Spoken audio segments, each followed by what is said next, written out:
Welcome, lovely one, to the Meant for More podcast. My name's Lisa Clifford, and I am building the world's most empowering Meant for More movement, leading millions of heart-led purpose seekers from feeling insignificant to invincible. So I truly hope you enjoy this next episode.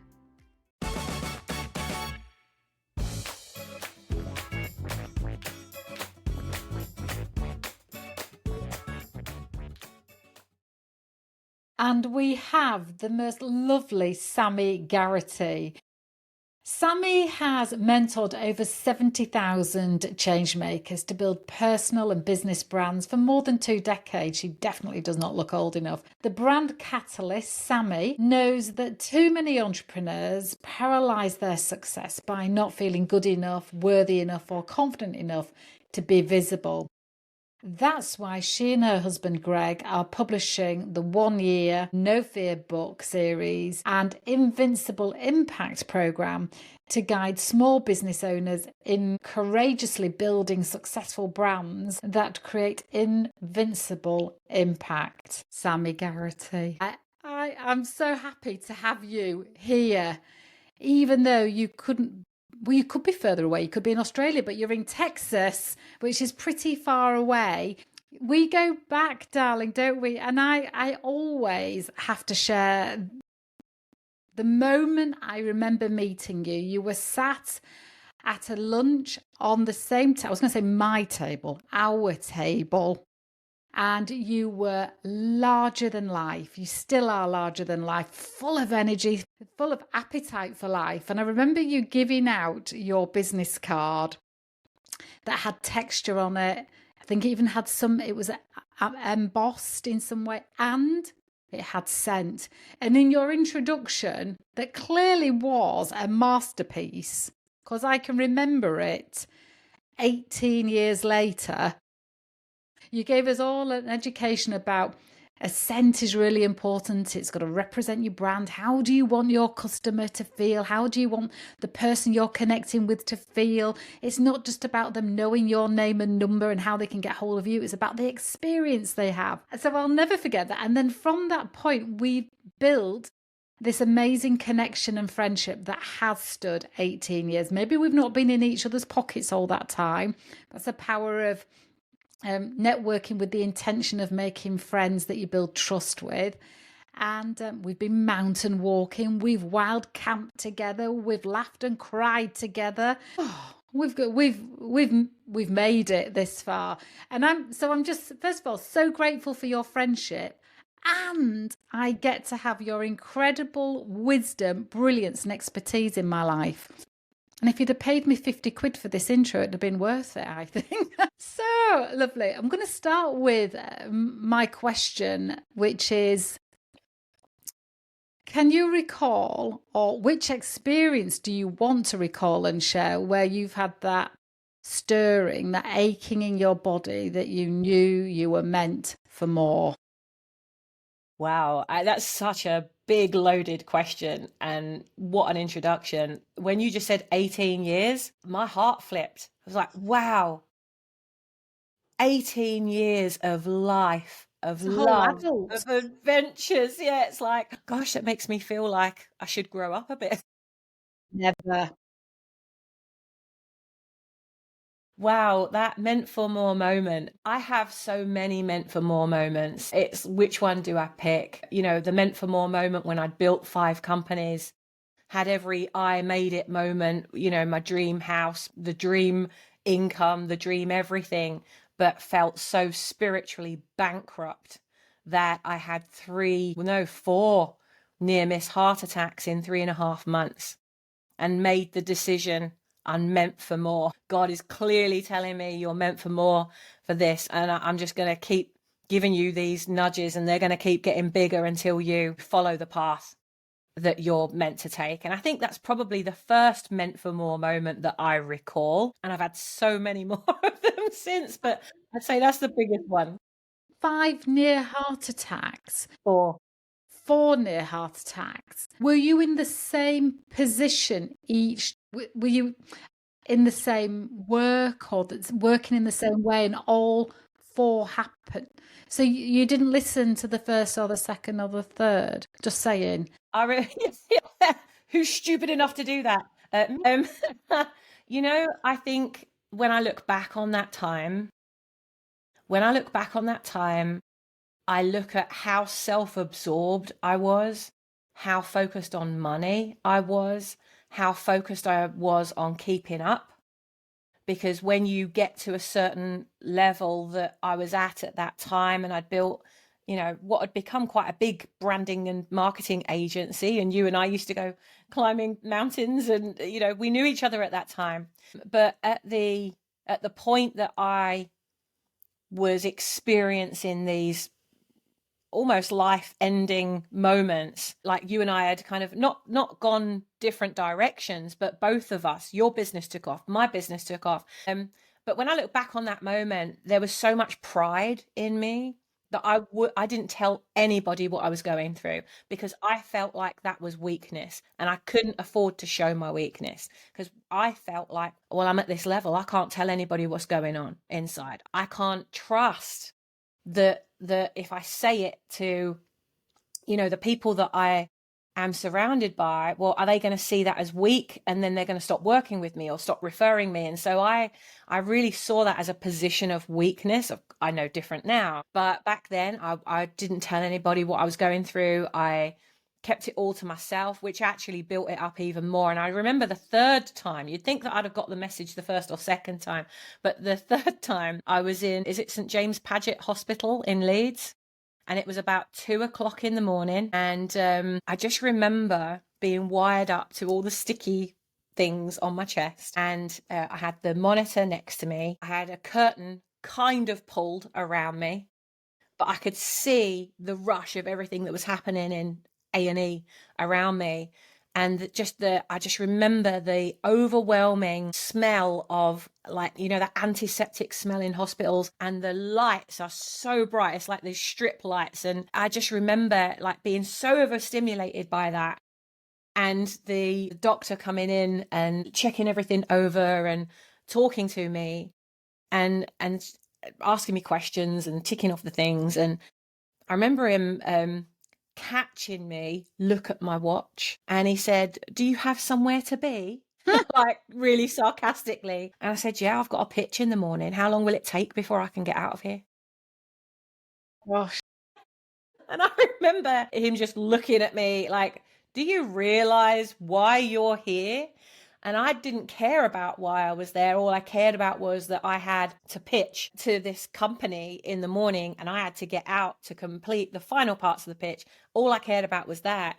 So I was so just self-absorbed. I wasn't focused on anything other than, well, all the people that I was surrounded with, they were all super successful. They're doing this, this, and this. So I've got to keep running to catch up.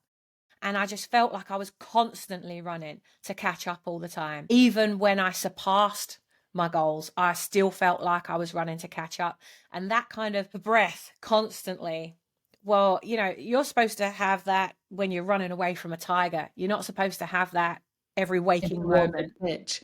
And and so that was a big deal. And the fourth time was really the time. Can I just ask a question before we go on to the fourth? At that time, was that when you had a team? And so that's just such a lot of pressure that every pitch, every potential winning a client is less about greed or selfishness, really. It's more about, I'm paying however many mortgages here. There are people that are relying on me. And so the pitch wasn't just be nice to win some business because I'll make some more money. This is essential to keeping people by in that jobs point, that their livelihoods depend on. Very much bigger than me, and a lot of responsibility. And I actually remember that moment when our we had quite a big team. We had a team of 13 at that time, and I remember Grace was responsible for all the social stuff, and she arranged this karaoke night. And I remember walking into this place and looking and seeing so many people there, thinking, wow, like this is busy. And I asked, like, where's whatever the booth was? And as I went to walk over to it, I realized that all the people that I'd seen, I was actually responsible for all of those, because they'd brought their wives, their girlfriends, their husbands, their boyfriends. And I just remember absorbing that. And that was quite a shock, because we'd been so busy growing that I hadn't, and we just kept extending our offices because we were in a large mill that we'd converted and had the It was architects come in and do beautiful. all that. I loved that. But we just kept extending, so, and I wasn't really in charge of any of them. I was just in charge of getting the business in. And so it really, like you say, it became a lot of responsibility. And so yeah, that pitch wasn't just about my success, it was making sure that we looked after everybody else as well. And so I did feel an overwhelming responsibility, and I was in that constantly. And because everything had built, really, I'd say by accident rather than design, I was just so enthusiastic and I wanted to help people grow. And so we just kept growing as our clients kept growing, but I didn't really know how to run a business. I was learning on the way, so there were a lot of things that I felt like I should be keeping up with that actually I shouldn't have taken that responsibility on, but I personally absorbed all of that. So yeah, by the time that fourth one happened, that was really my wake up call. It's like, am I really meant to live like this? How much longer can I live like this? But did you know another way to live? What was your option? It's either this way or... Well, yes and no, because I'd been helping all my clients to build these successful online businesses. We were an offline, physically walk through the door design and marketing branding agency, but I'd been helping all these people to create success online for so long. Like, I knew exactly what to do and I knew how to do it. I just wasn't doing it for myself. And that kept prodding me, that kind of, when are you going to do this for you? And then a client would come along. And so with every client that I said yes to, I was saying no to myself. I was saying no to the calling. I was saying the no to the meant for more, that God kept prodding me, like, how many warnings do I need to give you? How many times do I need to, put a curveball in so that you at least look the other way? But I just wasn't seeing that. And of course, I'm way more sensitive to that now. But back then, I just wasn't. I was so focused and felt so much overwhelming responsibility that, like you say, people were relying on me. And I didn't want to let anyone down. Like, one of my highest core values is loyalty. Our operations director that I'd brought on board, we'd been friends for years, and I poached him from the business that he'd come from. And so I didn't want to let him down. But it's funny how things happen when you know you're meant for more, and when you actually make the decision. There were a chain of things that happened that I wasn't expecting that ended up becoming blessings. And they are things that I was so worried would be, everything's going to go wrong. And I just totally over dramatized it. And yet actually all the things that I'd created drama in my mind about turned into blessing. So there's two things I want to ask, because rather than someone waiting for a physical indicator that is potentially life-changing, what feelings or stirrings did you have that you potentially parked or ignored that's tangible? I think at that point, when I look back on it, it was less feelings and more knowing. Right. It was like an inner knowing. I would say, obviously, the journey that I'm on now and the path that I'm on now is very, very different to who I was then. Just share the journey that you're on now, so people can see where you were, where you are now, and what the bridge was. Yeah. I would say, I kind of mentioned it a little while ago, I was so spiritually bankrupt. So I was wealthy in every other way, but spiritually not. Well, I'm now on a spiritual journey with God. I've accepted him completely into my life, and I receive very acute instructions now, which again can be inner knowing, but quite often I'll get in my right ear, I'll get like as if you were stood next to me talking to me. So, I could be walking into a building or walking past a building and I get stop. I get, it would have just sounded completely mad to me if I was on the other side of this. It would have sounded mad, and I wouldn't have even believed it if it hadn't have been happening to me. But because it's happening to me, I obviously I'm going through that experience. But the experience of saying, you know what, I am gonna step fully into this amazing journey of not just being a Christian, but in saying yes to God, having a relationship with God, not just ticking a box by going to church or reading a Bible, but truly having a beautiful, brilliant, gorgeous, loving relationship with God. And that's not a relationship I had back then. And I rejected all of that. But of course, now I know that he was trying to talk to me back then. I know that he was trying to get through to me back then. And that inner knowing, the inner knowing that, I'm helping all these other people to do this. And I keep getting this calling that I need to be doing this for thousands more people. When you're building a physical live in-person business, whether it's a bricks and mortar business like we had, people walking in from the into the design agency, and you're serving clients one-to-one, or if you're building a coaching practice and you're seeing people one-to-one, whatever business you have, if you can't earn money when you don't turn up, that's a challenge, right? And so that was one of the things that was really coming through strong to me was, hang on a minute, like that fourth time I was on that hospital bed and I thought, died right now in this moment, what have I actually left behind? I've left nothing, because I hardly see my family. They don't even know what I'm doing anymore. I don't know what they're doing anymore. I haven't seen them for like 9 years. Christmases and, maybe the occasional big celebration. That's the only time I was seeing them. My employees had become my friends. I didn't have time for friends outside of work. So my employees had become friends.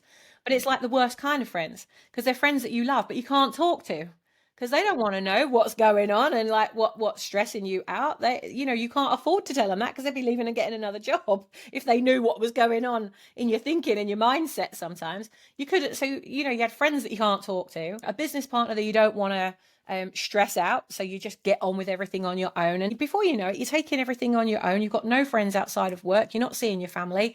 What am I actually doing this for? If I died right now, what have I actually left? I've got 5 companies that I was running at the same time. I've got 5 companies. Well, they'll just close or they'll get taken over. My business partner, what will happen? Well, he'll either close, sell, or keep running it, but he's not going to need me to do that. What will happen to all the employees? They'll just go and find another job. And I suddenly found myself in this position of feeling incredibly lonely, and realizing and recognizing that if I did leave this right now and I went and followed what's truly in my heart, which is to stop serving in a one-to-one capacity that's really squashing my potential, what would happen if I did grow a business like the one I've been helping my clients to grow, and then I could reach thousands of people with one message instead of one-to-one, one-to-one, one-to-one at a time. And so ultimately that fourth time, that was a big calling, partnered with when I walked out of the hospital the fourth time, and the doctor said to me, he got to the doorway, and it's the same one that I'd seen when I got admitted the third time. And he'd seen me look at my watch. And as he got to the doorway, it was like he was going off to see another patient, and then he just stopped. I say doorway, like the curtain thing. He stopped there. And then he turned around and he said, and he used my previous married name. He said, Miss Blindell, you're free to make your own choices, but you're not free of the consequences of those choices. I suggest you change what you're doing. And with that, he just disappeared off to another patient. And I thought, yeah, I think now's the time. Now's the time to actually go and do it. And it was really hard, thinking, oh my God, I'm letting everybody down. This goes against my highest value. I don't want to let anybody down.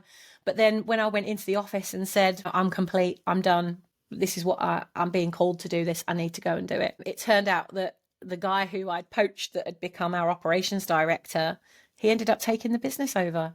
He still has that business now, all these years later. He actually sold the business then to a company in York, and he now works for that business because he realized he's a great employee and a terrible business owner. So he sold the business, sold himself with the business. He is so secure. Actually, what I thought was going to be the worst thing in the world ended up being the biggest blessing. And I think we can dramatize things and make something so much bigger out of stuff, can't we?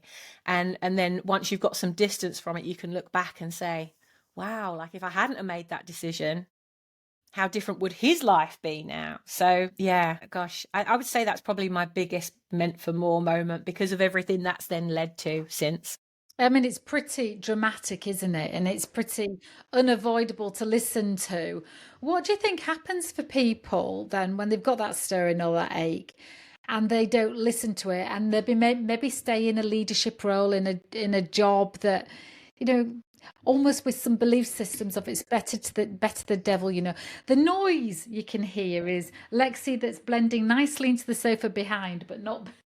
She's got an itchy. I like to keep it real. Yes, so somebody that's perhaps in a leadership role and they're staying because they've got a couple of beliefs like I've started so I'll finish, quitters never win, or it's better the devil you know, or I'm too old for change, who'll want me? You know, what would you say to them, having gone through your meant for more moments? Because I think you've done it in a way that you've up leveled each time. Totally. Your growth spurt. Every time it has up leveled me.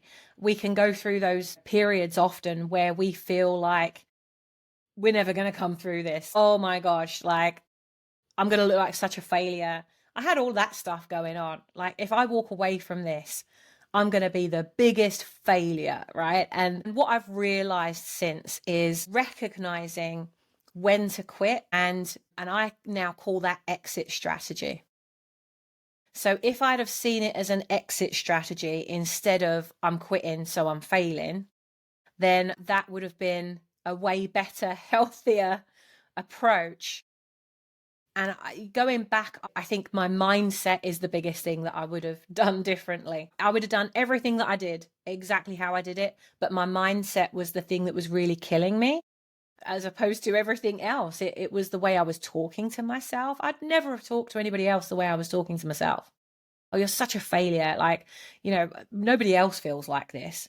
You can see everybody else. Look at all these people. They're all so successful. They're all doing it really, really well. I bet they don't go home and feel the way you feel at night. What would you, I mean, it's funny how what we say to ourselves and underpinning the things that we're saying to ourselves is a success model. You know, look how successful you were. I mean, that mindset of giving yourself a hard time and pushing yourself and thinking you're not as good as other people, you know, made you strive to be successful. So then I know some people that say, yeah, but if I let go of that, then I'm going to rest on my laurels and I'm going to not be as driven and motivated. So what did you swap it out to? So that mindset to what that worked for you? I would say for a while I didn't, because I didn't know how. Like you said, did you know another way? No, I didn't. I didn't know another way. I've had to learn another way. And I would say that the mindset is, I call it what if strategy. It's my what if strategy now. So when I feel those words starting to come up, in fact, I very rarely do now, but if I ever do, I think, what if? You know, like they say, well, what if this doesn't work? What if it does? And I think, you know, I go to the positive what ifs just naturally now. So, you know, I use this analogy with our members and I'll say, there's a lot of people that say they've got a fear of public speaking, for example. And I say, well, okay, well, if you feel that coming up, I want you to imagine that there's two sides of the stage that you can go. You've got this amazing audience that can't wait to hear your message. And yet you could think two ways. You could think, what if I trip up as I'm walking up the steps to the stage? What if I fall flat on my face? What if I forget my words? What if the audience hates me? What if I make an offer and no one gets out of their seat? What if I make an offer and everyone gets up and then I can't deliver on it? What if? And you could totally go down that route and you could walk up that side of the stage, or you could walk up the other side of the stage that says, what if this is the best thing I've ever done? What if this audience loved me so much they all go on the next step of the journey with me? What if everybody floods to the back of the room to buy my offer and we deliver it so well they then become our ambassadors and it all grows without me even having to work hard anymore? And it's just making that decision. So make a what if in the most positive way, because that's also setting an intention.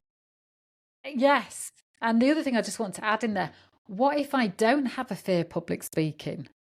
You know, we assume that our fear is true, but actually we mislabel so much, don't we? We take action on an assumption that we've just assumed is a fact, like I have a fear of public speaking. I mean, it was really interesting. I know that was just an example, but I remember When I used to do sales for hotel groups, I absolutely believed I had a fear of public speaking, and I would have to present to the sales team. And the night before, I'd be in the bar with the sales team. It was a very hospitable environment I worked in, getting drunk, telling them all, I'm so nervous about presentation tomorrow.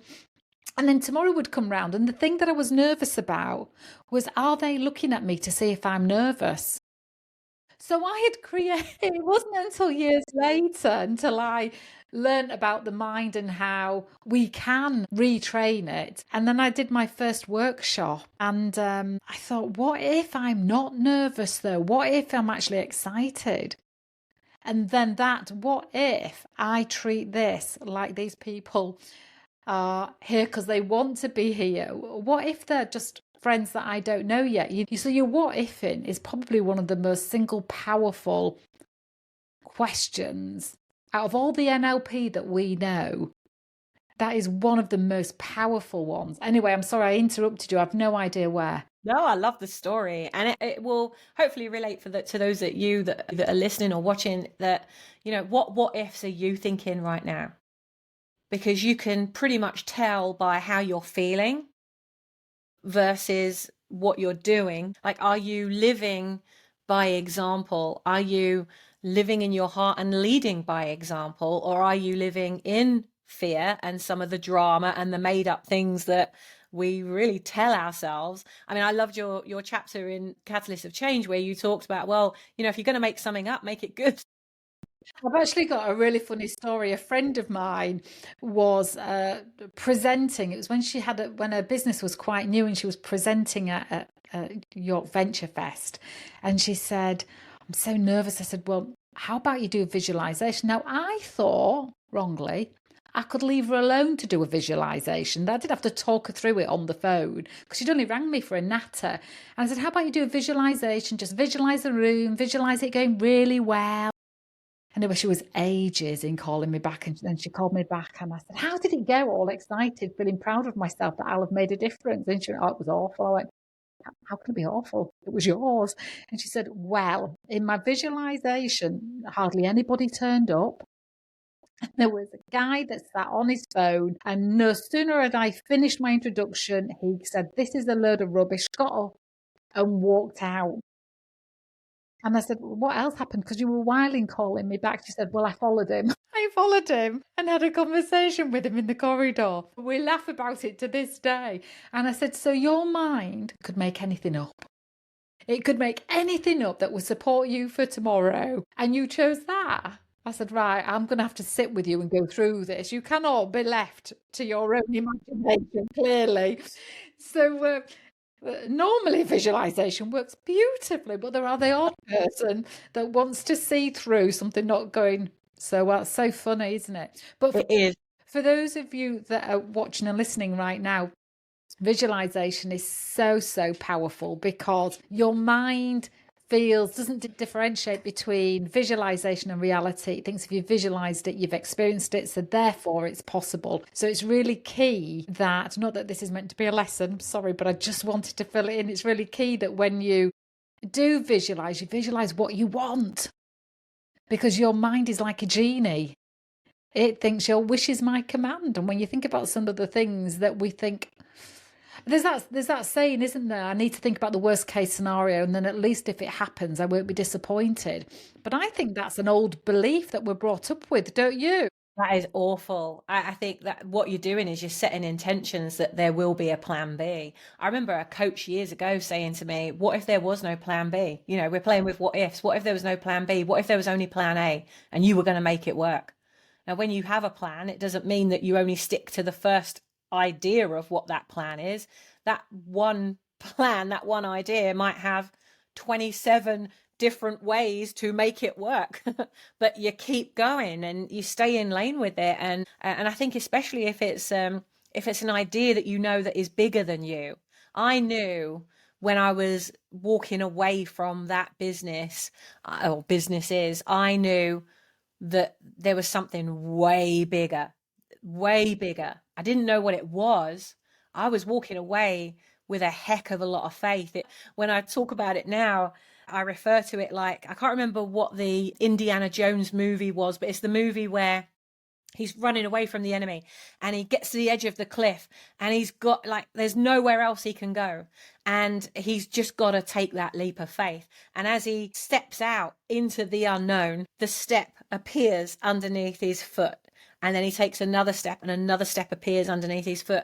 And so as he's walking, these steps just appear in front of him. And I refer back to that time as that, because yes, it could have been, well, I've got a comfortable life, very comfortable, beautiful home, amazing car, all the things that money can buy. I've got it all. Beautiful offices, gorgeous team, lovely clients like yourself. I was so lucky. I was so blessed. There was no part of my life that anybody could look into and say, she hasn't got it all. I had it all. And I also didn't. I had all the things materially, but it just wasn't enough. And I could have stayed there. I so could have stayed there. It was very comfortable. I could so have stayed there, but I just knew that I wasn't meant to. Well, you And say after those they're points, comfortable. yeah. It's funny how we become comfortable before near deaths. Yeah.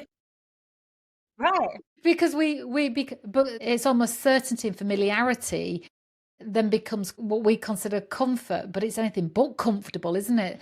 And once you had that stirring and that knowing, I think there's a discomfort that I have to take action because I can't live with this knowing that I'm meant for Yeah. more. Yeah. And I had that knowing, and I think based on, you said about what was it? Was it feeling? What was it? And it was a knowing. But like you just said there, I recognized that knowing became an ache. And it's almost like an itch that you just have to keep scratching, and think what I've recognized is whenever I am meant for more, whenever I've got to that period of comfort, that level of comfort, and my belief is that God then calls me to that next level. And so things will start happening around me that make me very uncomfortable, like things will stop, or relationships, partnerships will suddenly end that I wasn't expecting to. Like, my business partner, we'd started growing another business. We were about a year and a half, maybe 2 years into the business, and it had become global. Finally, I was doing for us what we'd been doing for all of our clients. Went global very quickly. We ended up flying all around the world. We ended up building a brand strategy company in Calgary, in Canada. We were constantly flying to the States. We were being called to go everywhere. We were in Bali, 1 week, and then the next week we'd fly out to Johannesburg and launch in Cape Town. And, it was just like a wild ride. And then he, at the most unexpected time, said, you know what? I feel like I need to go and find myself. You found yourself. Now I need to go find myself. Okay. And that was a period of like high success. And I was thinking, this is going so well, like, and he's saying, well, this is going well. Yeah, but it's not my version of what I want for my life. And so, God removes people from things that will hold you back or will set you back or will set them back. So, it's not always about us. It's also about the people that we're impacting on. Sometimes they're taken away because they're not on their journey, and you could be over helping, over comforting, you could be over supporting.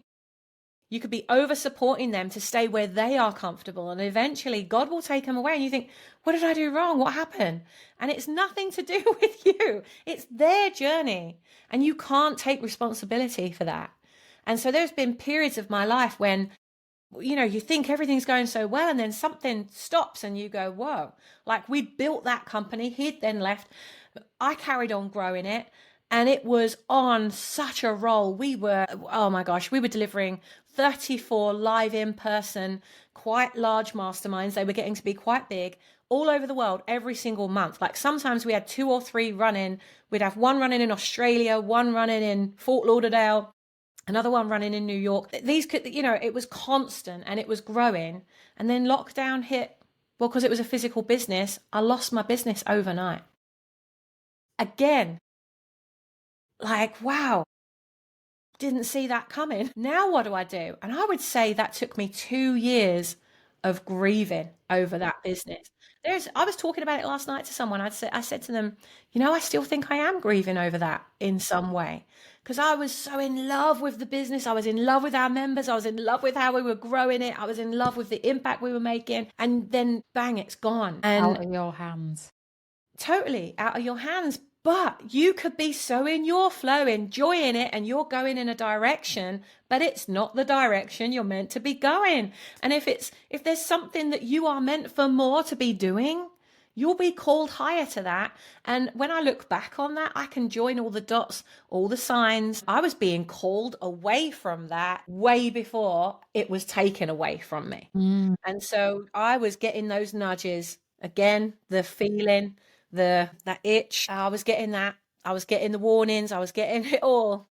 And eventually it's like, you're not listening to me. You're meant for more. I'm just going to remove it all from you, because only by removing it from you will you have the headspace to be able to now take the next step to the next calling. And I was saying to my friend last night while we were putting the Christmas tree up, when I look back on that time, it's really interesting because I can see how, I was grieving for a good 2 years after that. And I took a massive step back. I threw myself into philanthropy.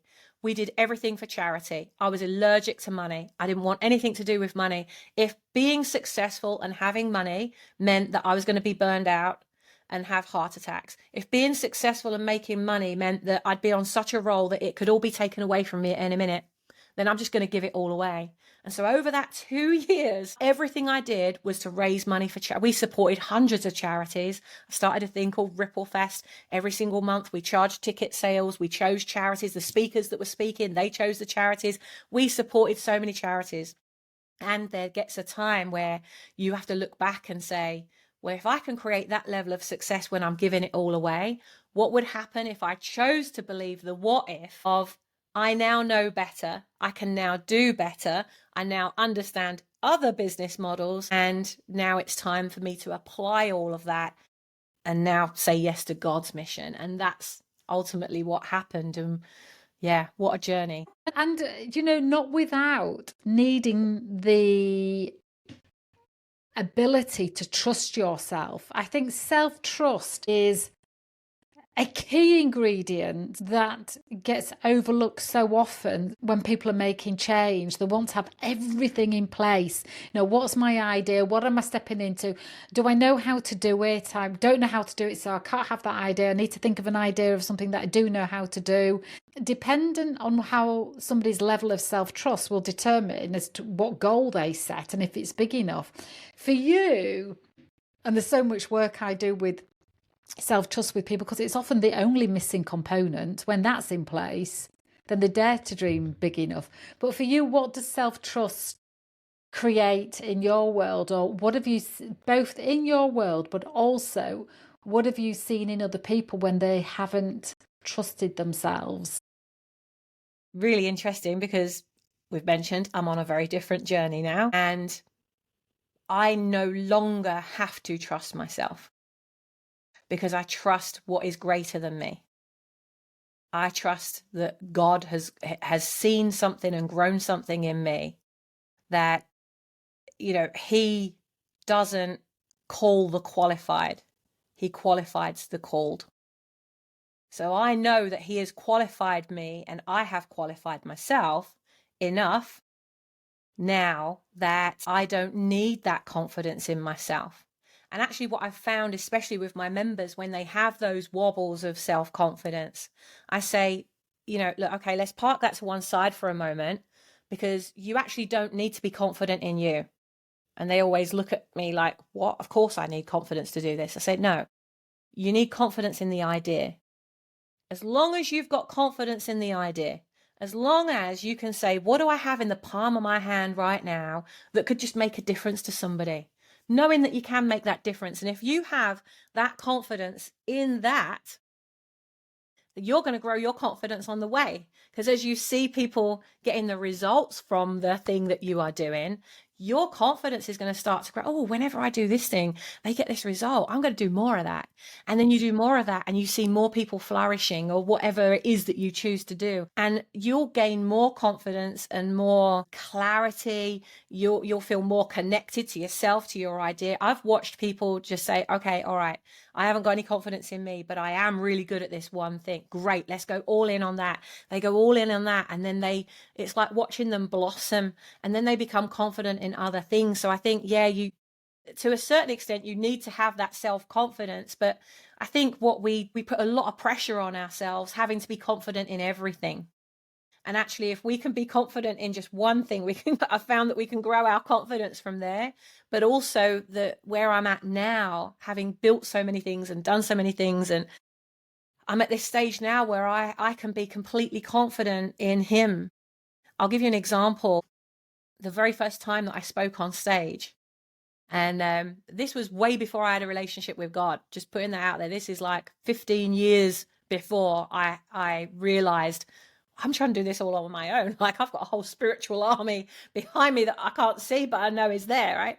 And I remember that first time, and there were about 300 or so people in the audience, and all I could see was this silhouette because the stage was really bright ahead of me, and I'm stood at the back of the room watching all of these people, glued to the stage, glued to the speaker that was on there, and I knew it was time. And I'd planned, I'd prepared, I'd rehearsed, I knew what I was talking about. And so as I start to make my way to the side of the stage, it was like for every step I took, another chunk of my content disappeared. And the closer I got to that stage, the less I had. It got to the point where I was stood at the side of the stage, like just at the side of the curtain. I could see maybe the first 1 or 2 rows with the lights on them, but the lights were really bright. And the rest of it was just silhouettes. And I remember thinking to myself, I don't even know what I'm going to say. I don't know what I'm going to say. And in that moment, I remember looking up. I wouldn't say I'd know who I was talking to, but I remember looking up and saying, this is all on you now. This is all on you because I've got nothing. This is you. And I walked up onto the stage and I can't remember a single thing that I said. I can't remember a moment of being up there. I can't remember anything about it. It was like the minute I took that first step, complete amnesia. And I did whatever I did and I got off, and then they took a break. And I remember having this massive queue of people coming up and talking to me. I loved it when you said this. Oh, I so resonate with that. And oh, I need this. And I just remember having this complete kind of reminder, I guess, that you can trust that you have the experience, you have the knowledge. When you open your mouth, it is going to pour out. So we don't necessarily have to, I don't know, this is just my own opinion based on my own experience, and everybody has their own experience. My experience is that I've learned that I don't have to trust myself now because I know enough. My story is my story. I've lived the experience, so I can't forget it. And I can trust that there is something so much greater than me that is going to pour into me and flood through me into everything that I do. And I call that bigger something God. And everybody would have, some people call it the universe. I say, well, God made the universe, but everybody has their own way of talking about that. And for me, I know that God is going to move through me. I am his hands, his feet, and his heart, and I will do whatever it takes. And now when I hear that calling, he's letting me know I'm meant for more. And there are some very uncomfortable moments we've had over the past year, but I've said yes because I know that he's got my back. I know it's going to work out. And I know that even the painful things that I go through, I'm going to grow through. And that will be my next level of wherever that takes me. And I say, you know what? Pick me. I'm ready. Mm-hmm. Yeah. And I think the self-trust, I think it takes self-trust to trust. You say, I trust. It's that I trust statement, I think, is so valuable. Like, I trust I've got the skill. I trust in my faith. I trust in my belief. I trust in. And the reason where the question came from was that when you said about who was the character that you mentioned? Indiana Jones, that's it. And that the step arrived in front of him, and then the next one and the next one. And I think sometimes that's what trusting in yourself. Look, I trust that I can make great decisions in the moment. I trust that I can be present and hear the clues and see the opportunities and take that leap. I trust that even though I don't have all the information, even though I don't know exactly what I'm doing, I trust that I'm going to be okay. That's the big one. I'd say that's the biggest one, because we all need certainty that we're going to be okay. When you think of every situation you go through, sometimes someone only has to say those words. It's all going to be all right. It's all Yeah. going to be okay. And that's enough. Well, then you can feel, even when you said it to me then, I went, Yeah. yeah. And because those words are so powerful from the right person in a meant meaning. Somebody can say, oh, you'll be all right. And it'd be like, that's just irritated me. But the right person, like yourself, it can be, okay, I'm going to let go of that tension and putting my energy in that direction and be more in the solution or being in the presence of it. Sammy, I've seen your incredible company. You are growing and grown. I say company, that sounds very clinical because it's more of a community, but of course there's the reciprocity. What does the future look like for you in as you're always growing? What's the more for you? Something completely unexpected that I could never have predicted, but that I am very much being called to and am being qualified for on the way. And that is ministry. And as you know, that's something that I was like, I'm being called to ministry. Why me? Like, I have zero background. I only picked up a Bible 9 months ago. I'd never been to church until 7 months ago. Like, this is this is not something that I'm familiar with. This is completely unfamiliar territory. And this is where, I've had to lean into, well, I believe you, because okay, like, if you've got this calling for me and you believe that I'm meant for more and that I'm meant for more in a ministry direction, I'm going to trust that you're going to put the people, places and things in front of me that's going to qualify me along the way. And it's really interesting because the way that it's developed is we've got our business that we've built, the Invincible Impact program and Invincible Income, Invincible Identity. So we're really creating an invincible, highly confident entrepreneur, solopreneur, business owner who feels that wobble and doesn't want to do it on their own. And so we've created that community to be able to say, well, look, we'll hold your hand as you build your brand. Step in, you can trust that you're going to be okay. We've got you. We've got your back. Mm. But the interesting thing is that I've spent all my time building this and learning skills, and I've developed over 1,000 mini courses, masterclasses, books, tools, resources, templates. We've built the world's largest brand building resource for entrepreneurs. And I'm saying to God, how am I going to build a ministry? Thinking that he wants me to be a vicar or a pastor or something. And he says, no, you don't have to be that to go into ministry.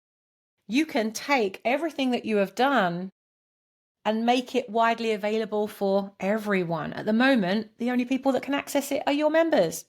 But you are meant to build a business ministry, a ministry that really supports and serves those that really need it at the very, very beginning stages of their business. And he's right. We've only made it available just to our members.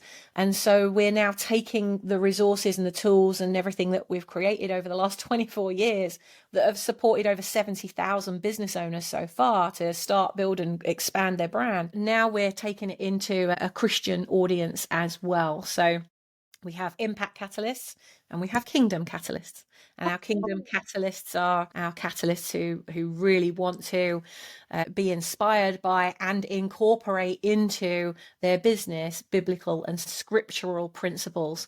But how do you apply that practically? Like, we can read the Bible, we can hear someone deliver a fantastic message, but how do you apply that practically into a business so that you can lead and serve in the way that our amazing creator is showing us how to do it every step of the way? He wrote the book. All we've got to do is learn how to apply it. And so it's taken me in that direction. And so we still run our programs for our secular clients as such, but Kingdom Catalysts is launching in January. And I'm Wow. really excited for that. We've got a Kingdom Catalyst magazine.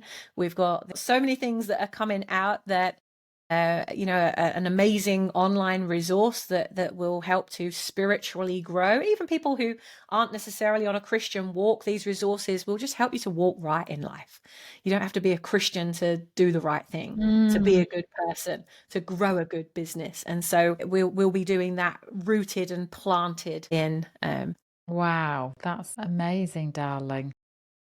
I'm excited and also very nervous when I get into the human side of things. When I start thinking about the material side of things, that makes me nervous. Yeah. But when I look at it from heaven's view, I say, he's already got this covered. All we're doing is bringing heaven down to earth. Like this is just going to be amazing. I'm using stuff that we've already created and things I already know to help others grow.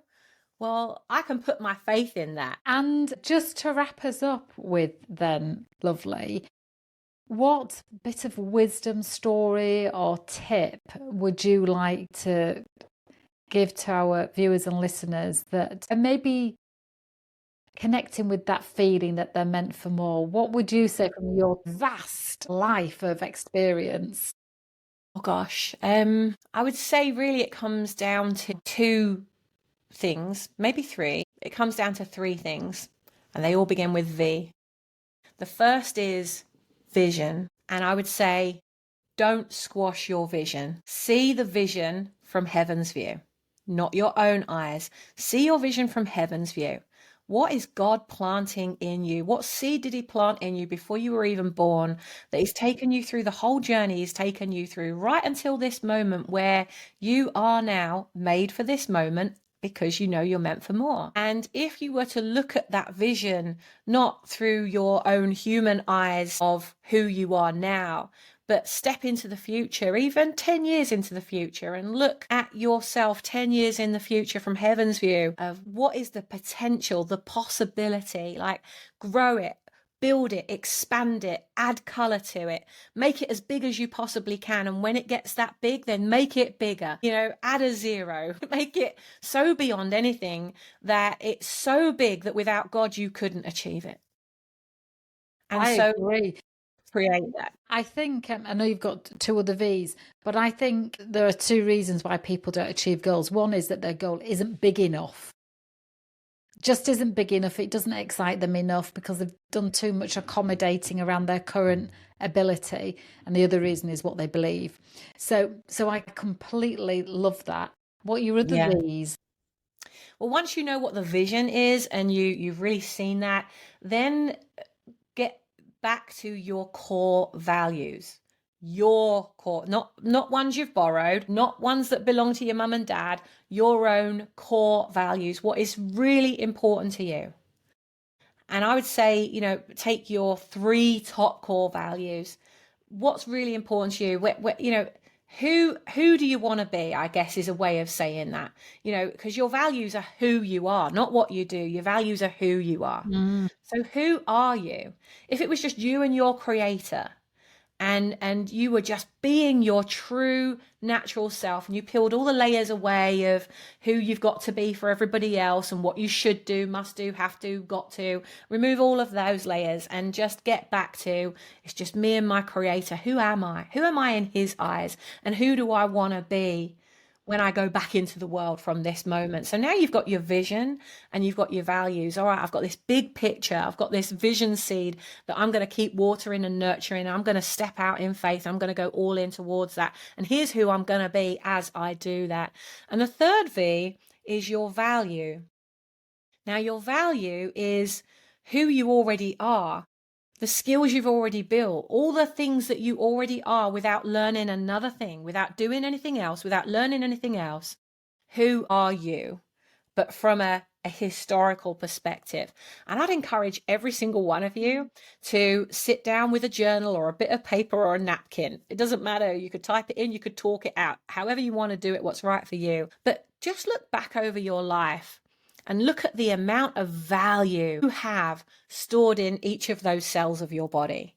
The things you've been through, the stuff you came through, the way you've supported others, things you've done that you really enjoyed, that you haven't done for years, things that you maybe got into but then were talked out of, things that bring you joy.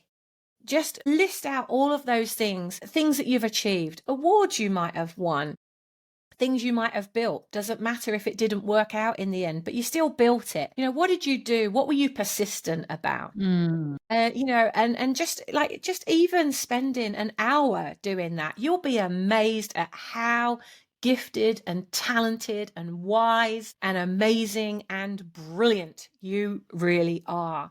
And having those three things, so I've got this vision of the future, I know who I'm going to be as I step into it, and I'm carrying all this value with me as I take this next step. Well, you're going to see that you're meant for more, because it'll be black and white in front of your own very eyes, and it will have come from you, no one else.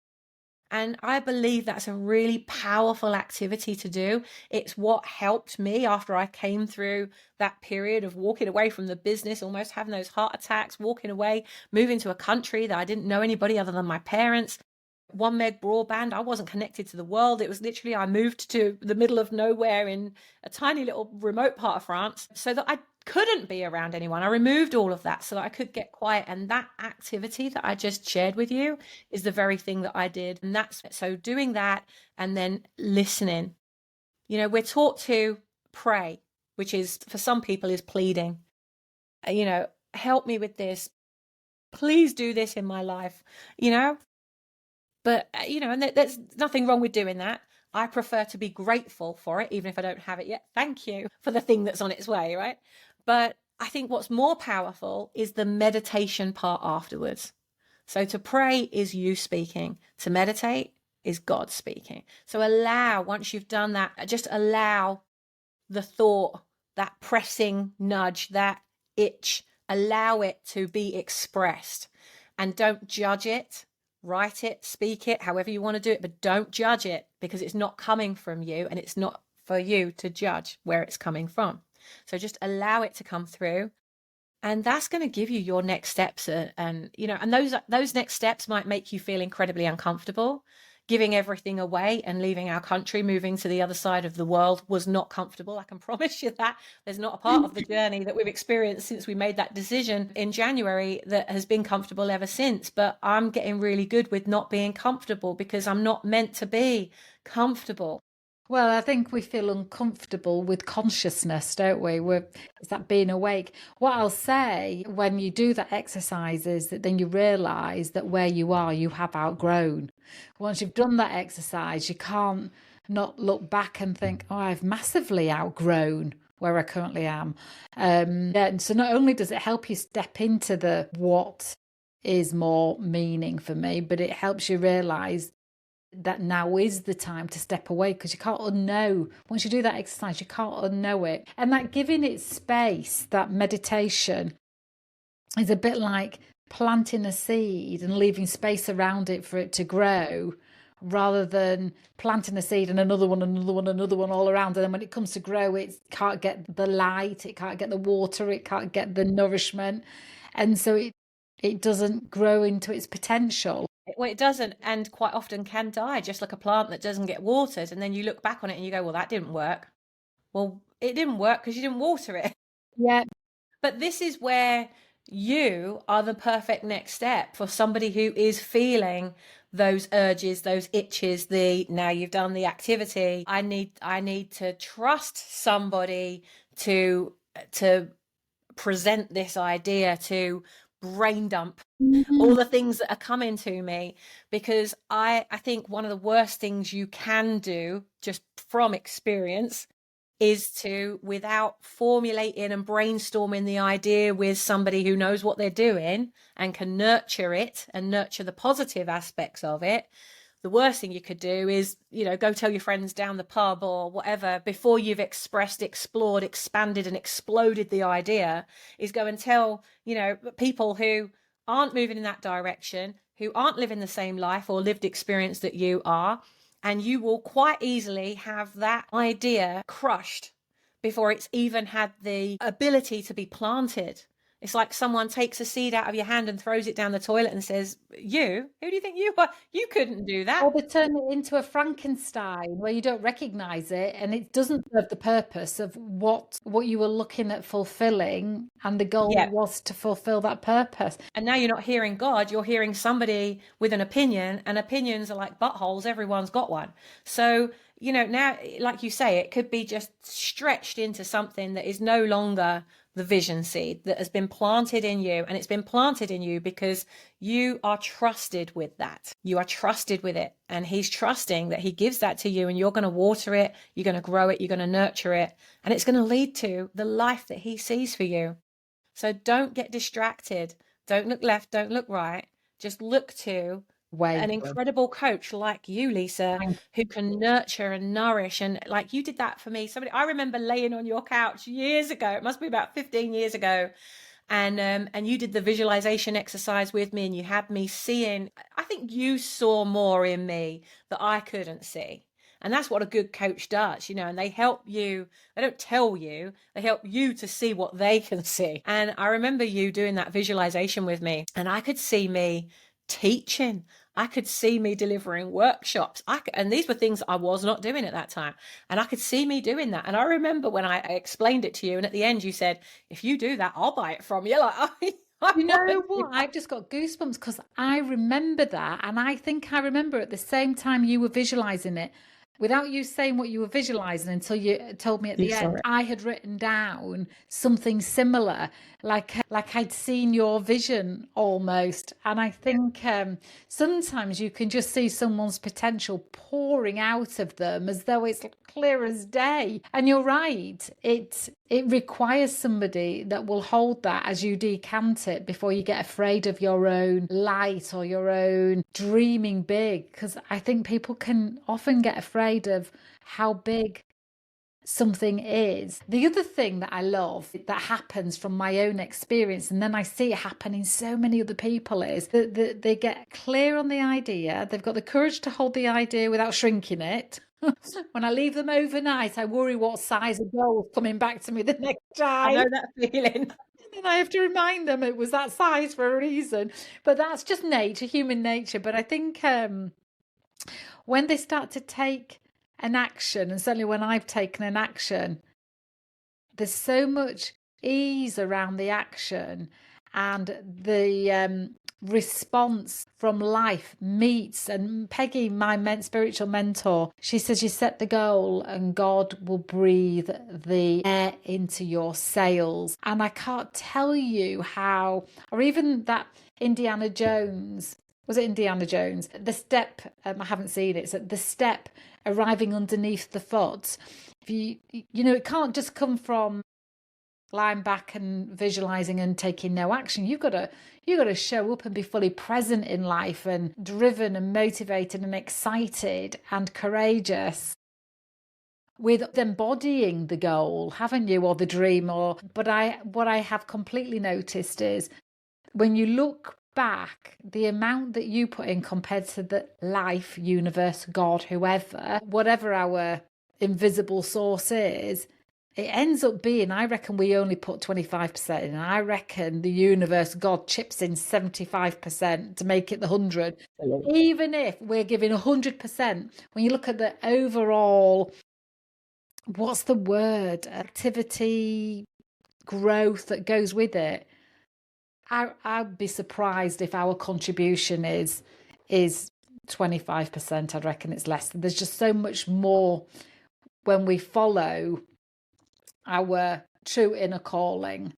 There's so much more to support us than we currently know. Well, it's when you say yes to it and then you take the aligned action. There's a lot of people, like most of the people watching this or listening to this has probably heard of The Secret, and the universal law of attraction, for those that have never heard of that before. And I've got a lot of friends that were in The Secret, and it's amazing how, you see their lives and how their lives have grown as a result of this one book that they came together. Well, she wrote it, and then it turned into a documentary, and they then got involved in the documentary style, whatever it is, phenomenon, I suppose. But again, it doesn't happen without taking the aligned action with it. Not one of them say, you just, see it in your mind and then wait for it to happen. You see it in your mind, you get it clear in your mind, and then you take the aligned steps that make it happen. A friend of mine years ago wrote a book called If the Secret is So Great, Where the F is My Ferrari? It's like, it can only happen if you take that action. Years ago, I had my first paid speaking event. So I was making a sale from the stage, and I'd never done it before. I'd seen other people do it, but I'd never done it before. And I thought, I don't know that I can do it. Can I do that? I don't want to do it. That's not me. I don't want to be selling from the stage. But they've told me that I have to. This is a sell from the stage event, so I'm going to have to. Okay, well, I'm going to have to get clear on what I'm going to do, because if I can see it and if I can feel it, then I can do it. So I remember laying in the hotel bed in Orlando, Florida. This was in 2018, October. And I was laying in bed, like, spread out like a starfish.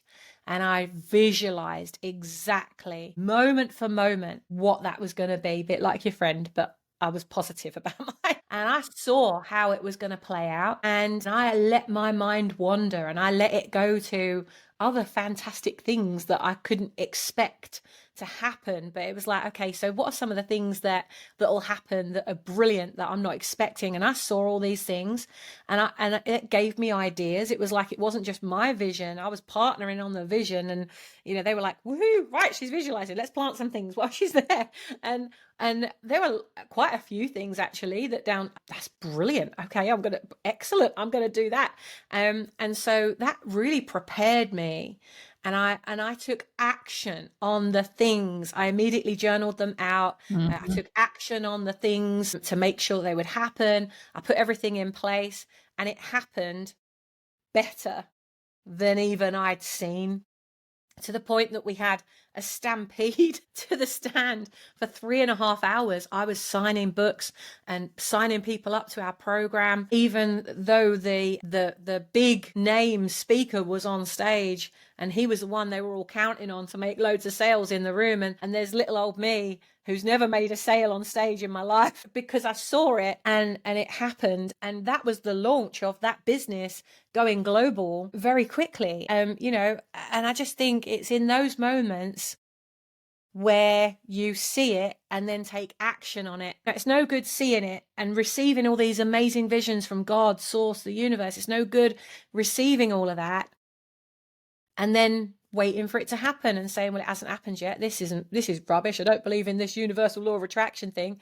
because you haven't then taken the action that creates the traction. Or another thing that I've noticed that some people do that haven't had coaching is create a plan, but don't take any action from the plan.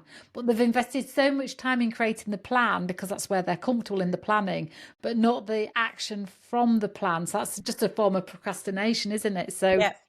And perfection. Yeah. So don't be disillusioned don't be fooled by thinking the plan is the end of the journey. It's not. And also because plans change. Like, you can spend a load of time perfecting a plan, and then literally the next day, God says, that's what you think you're doing. Yeah. Yeah. But no, I'm sticking to the plan. And God's saying, but I've got something greater for you here. Like, you're trying to give me one rose, I want to give you a whole bouquet. And like, the plan. And he's like, well, I'm trying to give you everything, but you're just missing it. You're just missing it.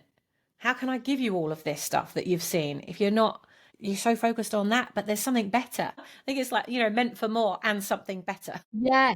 Yeah. Yeah. You can be specific, providing you add and better. Yeah. Darling, I've loved this conversation. And I'm so looking forward to seeing your vision and mission launch in January. Just remind me of the name again. Well, so we've got Impact Catalyst and we've got Kingdom Catalyst. So Kingdom Catalyst is launching in January. Lovely. And I can highly recommend Impact Catalyst. I'm a member. I get so much value. I have implemented so much as a result of your amazing teachings and wisdom and heart and spirit that you do it in, and our community, because I'm one of them now, our community, because we take responsibility for how we show up, don't we? Our community are just incredible. It's a great place to be. It's a great place to grow from. So thank you so much for your time today, darling. And thank you. And thank you to each and every one of you listening in and tuning in. And thank you for saying yes to whatever is next for you. Yes, I echo that. Goodbye for now. Thank you so much for listening to this episode. If you would like to be involved in the Meant for More movement, then please drop me a line at lisa@lisaclifford.co.uk. Whether that's you're interested in being on the podcast, taking part in any of the trainings, or would just love to know how you can help empower others, then let's have a conversation. Thank you for listening, and we'll connect again very soon.